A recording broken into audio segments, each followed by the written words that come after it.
The last thing you want is having someone who has decreased feeling in their feet or decreased circulation have something like a bunion chronically rubbing inside a shoe, or a bent-up toe called a hammer toe rubbing inside your shoe. In a short period of time, it breaks down into an ulcer. I have people that have, just one time, they put on a pair of shoes that didn't fit correctly.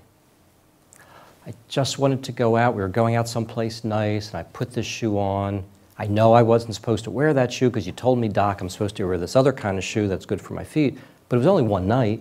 It was only a few hours. And then they're in my office the following week with a hole in their toe. And oftentimes leads to amputation from the one-time thing. Again, because it all works together. The decreased sensation, the decreased circulation, wearing incorrect shoes. So one of the things that we have in the clinic that's part of our program is, I talked about our podorthus that we have. We do a huge amount of diabetic shoes. Why do I do diabetic shoes? About 7, 8 years ago, I would refer people out to get diabetic shoes. Well, the problem is, I would have people come back the next year to have another exam, and I'd look and say, I don't see your diabetic shoes. They said, did you get them? And they say, yeah, I got them. Why aren't you wearing them? Well, they were really ugly, so I didn't like them, so I didn't wear them.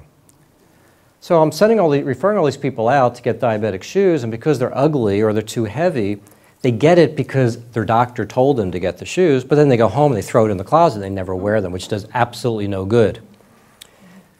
So we decided, let's do the shoes in our clinic. And my podorthist, who knows something about fashion, set out on a mission on finding those shoe companies that make stylish diabetic shoes, not these ugly orthopedic-looking stylish shoes. And she's done a very good job of it. And she has hundreds of styles of shoes. And now we find that the diabetic patients who are recommended to get diabetic shoes, the great majority get it, and the great majority actually wear them. Why? Because they look like regular shoes. Most people don't realize. Let's look. New Balance. Okay, we all know New Balance. They make probably the best running shoes out there. New Balance actually makes a diabetic version of their shoes. It looks identical to their other New Balance running shoes. You would never know the difference looking on the outside. All the difference are on the inside. Hush Puppies, Drew, a lot of companies. They make diabetic versions of their shoes.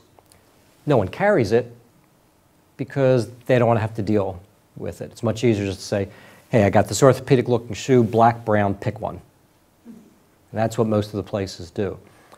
So now we've gotten our diabetic patients to really wear their diabetic shoes, which really protects the feet.